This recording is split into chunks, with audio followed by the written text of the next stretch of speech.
쿠팡은 다음 달 15일부터 순차적으로 지급된다고 밝혔습니다. 대상은 지난달 말 개인정보 유출 통지를 받은 3,370만 계정의 고객입니다. 와우 멤버십 회원, 일반 회원 모두 똑같이 지급하고 개인정보 유출 통지를 받고 쿠팡을 탈퇴한 고객도 포함됩니다. 쿠팡은 해당 고객에게 문자를 통해 구매 이용권 사용을 순차적으로 안내할 예정입니다. 유효 기간이나 사용 방식도 15일 이후에 안내됩니다. 금액 규모는 1조 6,850억 원으로 1인당 5만 원에 해당합니다. 쿠팡과 쿠팡 이츠에 각각 5천 원권, 여행 상품인 쿠팡 트래블 상품에 2만 원, 화장품 등에 해당하는 알럭스 상품에 2만 원 등 1회 사용 가능한 4가지 구매 이용권입니다. 그런데 이 이용권은 탈퇴 회원의 경우 쿠팡에 다시 가입해야 사용할 수 있는 데다 이용권을 사업별로 분류해 놓아서 평소 소비자가 사용하지도 않던 서비스를 이용해야 해서 논란도 예상됩니다. 로저스 쿠팡 임시 대표는 고객에게 심려를 끼쳐 깊이 반성하고 있다며 책임감 있는 조치를 취하는 차원에서 보상안을 마련했다고 밝혔습니다. 그러면서 고객이 신뢰하는 기업으로 거듭나겠다며 다시 한번 깊이 사과드린다고 말했습니다. 어제 김범석 의장 명의의 첫 사과문도 나왔습니다. 지난달 29일 3천만 명 넘는 쿠팡 개인정보 유출 사태가 발생한 이후 처음입니다. 김 의장은 사고 직후 미흡했던 초기 대응과 소통 부족에 대해 진심으로 사과드린다고 밝혔지만 정작 내일부터 시작되는 국회 연석 청문회에는 불참을 통보했습니다. 김 의장은 함께 증인으로 채택된 동생 김유석 부사장과 함께 예정된 일정의 변경이 어렵다며 청문회 불출석 의사를 밝혔습니다. 그동안 침묵으로 일관하던 김 의장이 연석 청문회를 앞두고 사과문을 내놓고 보상안까지 발표하면서 국면 전환을 시도하려는 전략이라는 비판도 나오고 있습니다. 지금까지 경제부에서 YTN 오동권입니다. 쿠팡은 개인정보 유출 사건과 관련해 자체조사 논란이 불거지자 정부 공조와 지시에 따른 것이라고 주장하고 있습니다. 그런데 정부로 지목된 국가정보원은 쿠팡 측 주장에 왜곡된 부분이 있다며 강하게 반박했습니다. 국정원 관계자는 YTN과의 통화에서 쿠팡이 입장문 형식의 보도자료에서 정부를 언급하며 공조와 협력을 했다고 주장했지만 국정원과 무관한 부분이 상당수라고 밝혔습니다. 쿠팡이 정부와 협력했다는 내용 가운데 일부 국정원으로 추정되는 부분 또한 사실과 다르거나 왜곡된 부분이 있다는 게 국정원 입장입니다. 경찰 또한 불편한 내부 분위기를 드러냈습니다. 쿠팡은 지난 21일 중국 현지 강에서 건져 올렸다는 노트북을 이미 제출하며 경찰 참고인 조사까지 받았는데 당시 노트북에 대해 이미 직접 포렌식을 마쳤다는 사실은 밝히지 않은 거로 파악됐습니다. 경찰 관계자는 쿠팡 측이 참고인 조사 당시 자체 조사나 포렌식 진행 사실은 진술하지 않았다고 거듭 강조했습니다. 경찰은 일단 쿠팡 본사 압수수색을 통해 확보한 디지털 자료와 압수물을 분석하고 있습니다. 그러면서 만약 쿠팡이 조작된 자료를 제출한 거로 확인되면 엄중히 책임을 묻겠다고 강조했습니다. 쿠팡이 낸 입장문에 대해 국정원부터 경찰까지 정부기관이 잇따라 반박에 나선 가운데 쿠팡은 현재로서는 제공된 정보 외에는 확인이 불가하다는 입장을 밝혔습니다. YTN 유서연입니다. 쿠팡에서 일하다 숨진 직원 4명의 유족과 시민단체가 쿠팡 본사 출입문에 죽음의 배송과 같은 스티커를 붙입니다. 이들은 김범석 의장 사과문에 산업재해 은폐 의혹은 없었다. 쿠팡과 전쟁이라도 선포하고 싶은 심정이라며 분노를 숨기지 않았습니다. 한 성실한 노동자를 미련하고 어리석은 나사쯤으로 생각한 김범석의 산재 신청과 민사소송을 진행하면서 집과 생활터전까지 모든 것을 잃었습니다.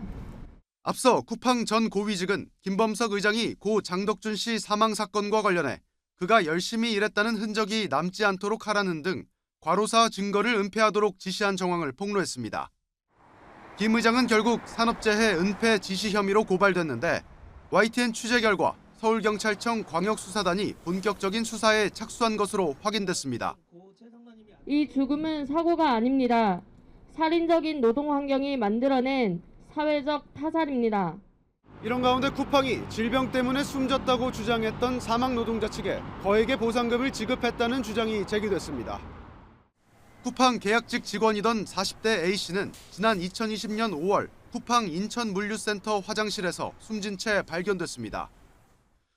쿠팡은 그동안 질병에 의한 사망이라며 산업재해가 아니라고 주장했는데 내부 문건에서는 질병사망보험금과 진단금 명목으로 유족 측에 모두 1억 1천만 원을 지급한 것으로 나타났습니다. 당시 사인이 주요 과로사 유형으로 꼽히는 허혈성 심장질환이었던 만큼 쿠팡이 산재 가능성을 알고 유족을 회유한 것으로 의심되는 대목입니다. 쿠팡 측은 이에 대해 직원 복지 차원에서 임직원 단체보험에 가입해 있으며 단체보험은 산재보험과 관계없다는 입장을 밝혔습니다. 유족 측과 쿠팡의 주장이 첨예하게 엇갈리는 가운데 김범석 의장 산재 은폐 의혹을 수사하는 경찰이 조직적인 범행 여부를 가려낼 수 있을지 주목됩니다. YTN 조경원입니다. 국세청에 이어 관세청도 쿠팡에 대한 현장 조사에 나섰습니다. 한국법인과 미국 본사 간 외환 결제 내역은 물론 직수입품 관련 관세 포탈 여부, 개인 통관부호 관리 실태와 유출 여부도 확인할 계획입니다.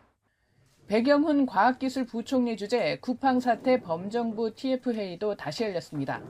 쿠팡의 대응을 강력하게 경고하고 전방위적, 종합적 대응에 나서기로 했습니다. 일단 각 기관별 엄정한 조사를 강조했습니다. 과기정통부는 사고 원인과 쿠팡의 보안 문제점을, 개인정보위는 개인정보보호법 위반 여부를, 금융위는 부정결제 가능성과 고금리 대출 관행을, 경찰청은 피의자 검거에 주력하기로 했습니다. 고용부와 국토부는 종사자 관련 실태를 점검하고 공정위는 영업정지 여부와 복잡한 쿠팡 탈퇴 절차에 대한 대응을 검토합니다. 공정위에서는 나아가 김범석 의장에 대한 공정거래법상 동일인 지정을 면밀히 검토하겠다는 발언도 나왔습니다.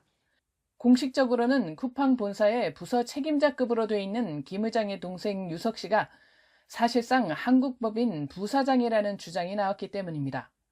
쿠팡은 지난 5년간 유석 씨가 경영에 관여하지 않았다는 이유 등으로 김 의장의 동일인 지정을 피해왔습니다. 쿠팡의 김범석 의장이 본인의 친동생이 부사장으로 있기 때문에 그 친동생하고 가장 많은 소통을 하지 않을까 싶습니다. 김 의장이 동일인으로 지정되면 사익 편취 금지 등 대기업 관련 규제는 물론 특수관계인까지 주식거래 내역 등을 신고해야 하고 어기면 처벌을 받게 됩니다. 국내 여론에 아랑곳하지 않고 미국 정계의 어머 속에 버티기에 들어간 쿠팡. 영업정지나 각종 법적 제재는 민관합동조사단의 조사 결과가 나온 뒤에나 본격 검토에 들어갈 수 있을 것으로 보입니다. YTN 이승은입니다.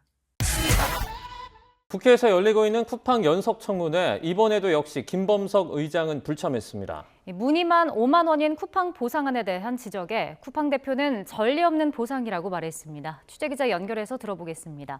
오동건 기자, 쿠팡이 밝힌 보상안에 대한 질타가 이어졌다고요?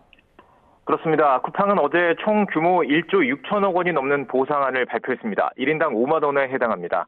보상안은 현금이 아닌 이용권 형식으로 쿠팡 사업별로 쪼개기 보상이 이뤄졌는데 정작 소비자가 많이 사용하는 쿠팡과 쿠팡 이츠에는 각각 5천 원만 배정돼 논란이 커지고 있습니다.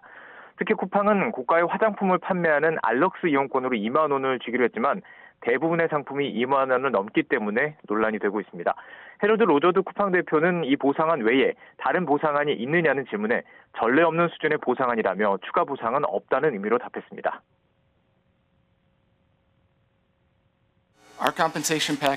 저희 보상안은 약 1조 7천 원에 달합니다. 이것은 전례가 없는 보상안이라고 생각을 합니다. 네, 쿠팡은 꾸준히 실제 저장이 된 자료는 3천 개뿐이라고 주장을 하고 있는데요. 이 부분에 대한 정부 측의 답변도 나왔죠? 그렇습니다. 국회 자료 제출은 대부분 거부하고 있는 쿠팡이 또 청문회를 앞두고 미국의 SEC 증권거래위원회에 보고서는 제출을 했습니다. 쿠팡은 그동안 발표했던 내용과 보상안을 요약해 보고서에 담았습니다. 특히 유출자가 3,300만 명의 계정에 접근을 했지만 3천 건만 저장을 했고 이마저도 삭제했다고 밝히면서 보상안 규모도 소개했습니다. 보고서에는 정부의 직접적인 지시에 따랐다는 표현까지 넣었습니다. 그런데 청문회에서는 정부 측과 의견이 명확히 엇갈리는 부분이 드러났습니다. 쿠팡이 주장한 3천 개의 정보 저장과 유출과 관련해서 유출의 범위는 3,300만이라고 못 박았습니다. 네, 동의할 수 없습니다. 3,300만 건 이상의 이름, 이메일이 유출되었고 개보위 그리고 경찰청 그리고 이제 합동조사단에서 이 사실을 확인했습니다. 이처럼 정부와 의견이 다른 부분은 쿠팡의 미 SEC 보고서에 담기지 않았습니다. 미국 증권거래위원회 규정에 따르면 투자자의 판단에 중요한 영향을 미칠 수 있는 반대되는 정황도 함께 공개해야 할 의무가 있어서 논란이 예상됩니다. 더불어 쿠팡이 입수한 증거물에 대한 신뢰성에 의문이 제기되는 등 쿠팡이 발표한 조사 결과에 대한 검증 필요성도 점차 커지고 있습니다. 지금까지 YTN 오동건입니다. 쿠팡이 한국 정부 탓을 하며 버티기 전략으로 일관하는 데 대해 국내 여론이 연일 악화하고 있는데요. 쿠팡이 정작 미국에선 딴소리를 하며 보호를 요청하고 있다는 주장이 나왔습니다. 관련 발언 들어보시죠. 쿠팡에서 또 김범석 의장이 발표한 그 성명서들이 청중이 어디인가에 대해서 저희가 좀 더 생각해 봐야 될 것 같습니다. 국문부는 저희 국민들 그리고 이제 국회 청문회를 대상으로 한 것으로 보이고요. 네. 또 아예 주체 자체를 쿠팡 코리아 그리고 코리안 피플 이런 식으로 한국으로 일단 이거 대상 자체를 한정을 했었죠. 네. 좀 법원에서 최대한 그런 식으로 본인들도 그렇게 인지하고 있다라는 거를 최대한 어필하기 위한 그런 성명서였다고 평가합니다. 쿠팡 그 미국 회사를 굉장히 작은 회사, 중소기업으로 표현을 하고 작은 회사로서 보호를 받아들이고 육성된다는 식으로 이제 표현을 하고 있습니다. 한국은 굉장히 공격적인 하고는 다른 전략이시죠.